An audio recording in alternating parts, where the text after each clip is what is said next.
If you could add one new feature to your backpack, what would it be? When we ask people to dream up ideas, technically this is called divergent thinking. They normally come up with some good, solid ideas quite quickly.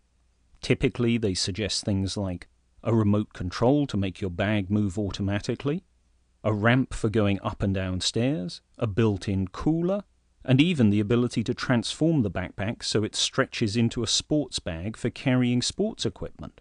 All interesting thoughts. However, if we give them a bit more time and encouragement, they often come up with more unusual ideas. These include things as being able to use the backpack as a jetpack to get home from school on time, or turning it into a monster suit so that you can chase away big scary dogs. Now these ideas are fun, but why bother going to the effort of searching more widely? After all, if the initial ideas were good enough, why go to all the trouble of exploring? It's just going to take time, and that's time that could be spent implementing the ideas you already have. Well, we think there are 3 reasons. First, people tend to pick better ideas when they have more to choose from. Second, the more time you spend diverging, the more unusual your ideas will tend to be. To put this another way, it takes time to get beyond obvious ideas.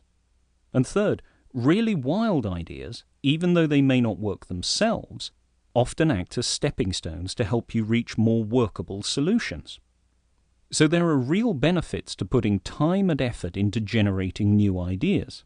However, just creating ideas won't actually help you solve problems, because if you want to solve a problem, you have to choose at least one idea and put it into practice. Otherwise, nothing will happen. Narrowing down and choosing ideas is known as convergent thinking. So divergence is exploring. You could think of it as making a list. And convergence is evaluating, making a choice. Now at this stage you may well be thinking, that's all very well, but why are we telling you this? And to answer that question, we have to think about breathing. Yes, we know that sounds rather unlikely, but it will make sense in a moment. One of the reasons that breathing works so well is that your body only focuses on one process at a time. You breathe in or out, not both together. If you tried to breathe in and out at the same time, it really wouldn't work very well. Now, as a side note, we do know that some musicians can do this, but we think they're just showing off, and so we're going to ignore them. Most people don't breathe in and out at the same time, but unfortunately, lots of people do try to diverge and converge at the same time. In other words, they look for new ideas, and as each one is found, they try to work out whether it's any good. People tend to do this even more when they're feeling worried. For instance, have you ever tried to help a friend solve a problem when they're really worried? The conversation often goes something like this. How about, no. Okay, but what if we, no. All right, but couldn't we, no, nothing will work. I will have to live the rest of my life in a box. There are 2 problems with this type of behavior.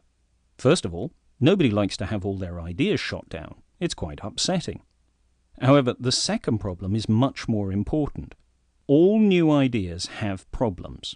We said earlier that people often find their best ideas after they've explored lots of possibilities. But if all the ideas are judged immediately, you won't get the chance to explore. And that means that only the very obvious and safe ideas get selected. It's a bit like wearing glasses that only let you see a very small part of the world. It can make life seem very boring. So what should you do about this? Well, the answer's simple. Don't breathe in and out at the same time.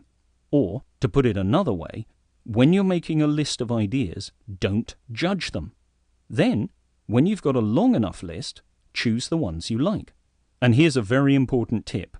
When you're making a choice, try to keep a positive frame of mind. Look for what might be good about each idea first. Now, we said the answer was simple, but that doesn't mean it's easy to do. In fact, separating divergence, making a list, and convergence, making a choice, takes a lot of practice. And of the 2, converging while still being able to see the positives in an idea is probably the hardest. This is particularly true when you're feeling under pressure. So before you go any further, let's get some practice. Please generate a list of new features you would like to have in your backpack. Try to come up with at least 10 ideas. If you're working with a partner, come up with at least 5 ideas each. You can put anything you want on the list. You're working purely divergently. No judging at all. Pause the program and then restart it once you have your list. Now turn your judgment back on, but remember to keep that positive frame of mind and look at your list. Select 3 ideas that you think would be most useful for you. You're now using convergent thinking. Pause the program again and restart when you're ready. If you can learn to separate divergence and convergence, it will make a big difference to your problem-solving skills. And strangely enough, one of the easiest ways to improve your ability is to pay close attention to what other people say and do.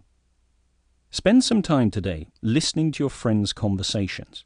Instead of listening to the details of what they're saying, try to notice the way they're thinking, whether they're diverging or converging. Are they coming up with ideas or making choices? In particular, try to notice when people are mismatched. Typically, this would be where one person is suggesting ideas and the other person is saying what's wrong with them.